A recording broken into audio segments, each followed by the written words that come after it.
নমস্কার বন্ধু, আমার চ্যানেলে সকলকে জানাচ্ছি স্বাগতম। আজকের ব্লগটা আরম্ভ করছি আমি এখান থেকে। এইমাত্র আমার পুজো কমপ্লিট হলো। বাজে এখন সকালের 8টা 10। মা ওদিকে এই যে সবজি কুটছে, এই একটুখানি বাসন কোসন মাঝামাঝি করে গুছাগুছি করে এই মোছামুছি করে পুজো করতে করতে দেরি হলো। কালকে যে একটুখানি নিচে মা লক্ষ্মী পুজো হয়েছিল, মা লক্ষ্মীকে তুললাম, উপরে ওই যে সিংহাসনটা তুলে রাখলাম। এইসব মোছামুছি গুছাগুছি করতে করতে দেরি হয়ে গেল। শুনো আমার এই ঘুম থেকে উঠলো, উঠে এখানে সোফাতে শুয়ে আছে। আর এই যে মা এদিকে আনাজ কাটছে বসে। লাউ শাক চচ্চড়ি হবে, আর কি হবে মা? আলু ভাজা। আলু ভাজা? আচ্ছা, আলু ভাজা করে। আচ্ছা। ঠান্ডা লেগে গেছে শুনুকে, শুনুর আওয়াজ একদম ভয়েস পুরো চেঞ্জ হয়ে গেছে। কাল যেরকম ভাজা করেছিলাম না, সরু সরু করে ভাজা করে দেবো। এমনি তাই তো? আচ্ছা। এদিকে মা এই যে লাউ শাক আলু বেগুনগুলো সব কেটে নিচ্ছে, ওদিকে চিচিঙ্গি আছে, কি হবে জানি না। এটা শুধু চচ্চড়ি হবে, আর দেখা যাক কি হবে। আর আলু ভাজা। আলু ভাজা, ঠিক আছে। আলু ভাজা আর হয়ে গেছে শুনুর আলু ভাজা, ডাল আলু ভাজা হলে আর দেখা যাক কি হচ্ছে মেনু। আজ মঙ্গলবার, আস্তে আস্তে আস্তে আস্তে তো মেনু বাড়বে না, মেনুর কোনো গ্যারেন্টি নেই। এখন সকালের 9:45। এই যে এদিকে মা সব সবজিগুলো কেটে কুটে দিল, আমি একসব ধুয়ে সব পরিষ্কার করে নিয়ে রান্না বান্না হবে। ওদিকে ওই যে ভাতটা বসিয়েছিলাম, আর এদিকে এই যে লাউ শাকটা একটুখানি মানে ভাপিয়ে নিচ্ছি জাস্ট হলো। এবার এটাকে একটা চুবড়ির সাহায্যে ছেঁকে নেবো, হয়ে গেছে। মশলাগুলো একটু বাটবো। প্রথমে যে আলু ভাজা আর চিচিঙে ভাজা হবে, ধুয়ে নিয়ে তো চলে এসেছি। এবার লবণ আর হলুদটা মাখিয়ে রেখে নেবো, তারপর এটা ছেঁকে নেবো একটা চুবড়ির সাহায্যে। শাকটার দিকে সেদ্ধ হওয়ার পরে তারপর এবার এই যে বাটির সাহায্যে রসগুলো ভালো করে এখানে করে নিলাম, জলগুলো। আর এদিকে ভাতটা হয়ে গেছে, নামিয়ে নেবো। বাবা চলে এসেছিলো, বাবাকে মুড়ি দিয়ে দিয়েছি তরকারি দিয়ে। সব সবজি তো ধুয়ে নিয়ে চলে এসেছিলাম, এদের লবণ হলুদ মাখিয়ে রেখে নিয়েছি আলু আর চিচিঙ্গিতে। চলুন এবার ভাতের ফ্যানটা ঝেড়ে নিই, তারপরে মশলাটা বাটবো চচ্চড়ির জন্য। এটাকে বেটে নিয়ে চলে এসেছি। এটা বেটেছি জিরে আদা আর একটুখানি সর্ষে, সব আলাদা আলাদা করে বেটেছি চচ্চড়ির জন্য। প্রথমে আমি একদিকে বসাবো আলু ভাজা, অন্যদিকে বসাবো চচ্চড়ি। চচ্চড়ি আর কি হবে দেখা যাক। আর মা দোকানে গেছিলো, সোনুর জন্য ডিম নিয়ে এসছে। ওকে বললাম না, ওটা একদম ঠান্ডা লেগে গেছে, কেমন হয়ে যাচ্ছে, সেই পুরো ভয়েস একদম চেঞ্জ হয়ে গেছে। ডিম সেদ্ধ খাবে বলেছিল, ওই জন্য মা ডিম নিয়ে এসেছিলো, পরে সেদ্ধ করে দেবো। এইগুলো হচ্ছে সোনুর খাবার দাবার। Kurkure, Maggi, Good Day biscuit. ম্যাগিটা ওকে বিকালবেলা করে দেবো, জানেন তো একটুখানি সর্দি ফর্দি হলে দেখবেন বেশ একটুখানি ঝাল ঝাল এটা ওটা খেতে ইচ্ছা করে, ভাত ভাত অতটা খেতে ভালো লাগে না। এদিকে মা ডালও নিয়ে এসছে, ডালটা হবে।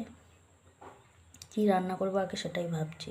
দিয়ে দিলাম আলু ভাজা, যেহেতু লবণ হলুদটা মাখিয়ে রেখে দিয়েছিলাম, অনেকখানি জলটা বেরোলো আলু থেকে।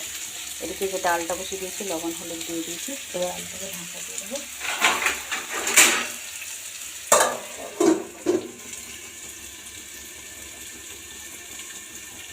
ভাজাটা হয়ে গেছে। এবার চিচিঙে ভাজার জন্য এখানে কালো জিরে ফোড়ন দিতে হতো, কালো জিরাটা নেই, শেষ হয়ে গেছে। সেই জন্য আমি এখানে শুকনো লঙ্কা আর পেঁয়াজ কুচি দিয়ে দিয়েছি। এদিকে এই যে আলু ভাজাটা হয়ে গেছে, নামিয়ে নিয়েছি। চিচিঙ্গা ভাজাটা হলে তারপরে আমি চচ্চড়িটা বসাবো। ভাজাটা হয়ে গেছিলো, চিচিঙ্গা ভাজাটা আগে করছি একদম হাই ফ্লেমে। আর এদিকে এই যে ডালটা হয়ে গেছিলো, সাঁতলে নিচ্ছি। লাস্টে করবো একদম চচ্চড়ি। সব রান্নাবান্না হয়ে গেল আর কি, চচ্চড়িটা হলেই ব্যাস কমপ্লিট। আমি একটুখানি যাবো, আমার একটুখানি দরকার আছে, একটুখানি রান্নাবান্না করে দিয়ে একটুখানি বাজারের দিকে যাব। বাজারে যাবো না, একটুখানি জেরক্সের দোকানে যাব।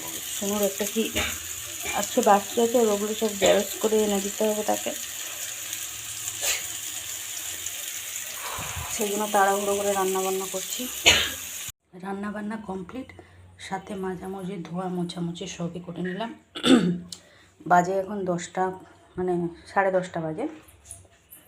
সোনুকে জিজ্ঞেস করে নেবো এখন খাবে কিনা, যদি বলে হ্যাঁ ভাত খাবে, তাহলে ওকে ভাতটা খাইয়ে দিয়ে তারপরে আমি বেরোবো। নাহলে না খাইয়ে দিয়ে গেলে বড্ড মাকে দেখলে সে ইয়ে করে, আমি এখন খাবো না, মা আসুক খাবো। যাই হোক, তো এদিকে চচ্চড়িটা হয়ে গেছে, নামিয়ে নিলাম। রান্নাবান্না শেষ। আমার ঘরে বিছানা এখনও পড়ে আছে, এই যাবো বিছানাটা তুলবো। জানেন, শুনু যেহেতু ঘুমাচ্ছিল, অত দেরি পর্যন্ত ঘুমালে বিছানা পড়েই থাকে, কিছু করার নেই। বাজতে যাই পুরো একটা। ওখান থেকে একটু কাজ মিটে মাটে নিয়ে বাড়ি ফিরেছিলাম। ফিরে মা আর আমি কাগজপত্র সব মানে খুঁজাখুঁজি করছিলাম। মায়ের একটা ব্যাংকের বই খুঁজে পাচ্ছিলাম না, ওটাই খুঁজতে খুঁজতে এই যে 1টা বেজে গেল। তারপরে মা আলাদা কোথায় রেখেছিল, মা ওই রকম একটুখানি রেখে জিনিসপত্র সব ভুলে যায়। শোনো, ওই যে টিভি হচ্ছে, আমি যাবো এবার ছাদে, কাপড়গুলো সব শুকনো দিয়ে এসেছিলাম, শুকনো হয়ে গেছে, সব তুলে নিয়ে আসবো।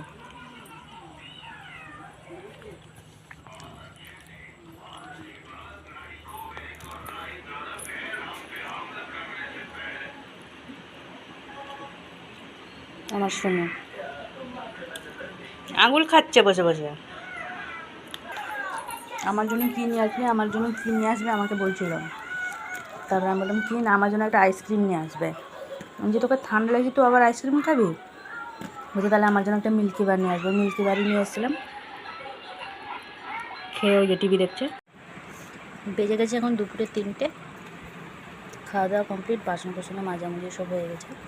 বাবা এই এলো, মা আমার কাকার 3জনের খাওয়া হয়ে গেছে। সোনুকে যে একটুখানি ম্যাগি করে দিলাম পেঁয়াজ টমেটো ডিম দিয়ে। মুখটা ওর ভালো লাগছে না, খাবে বলে। এটাও খাবে কি না খাবে কে জানে। এই যে বসেছে আমার সোনু, ফু দিয়ে খাবে বাবা, ঠান্ডা হলে খাবে।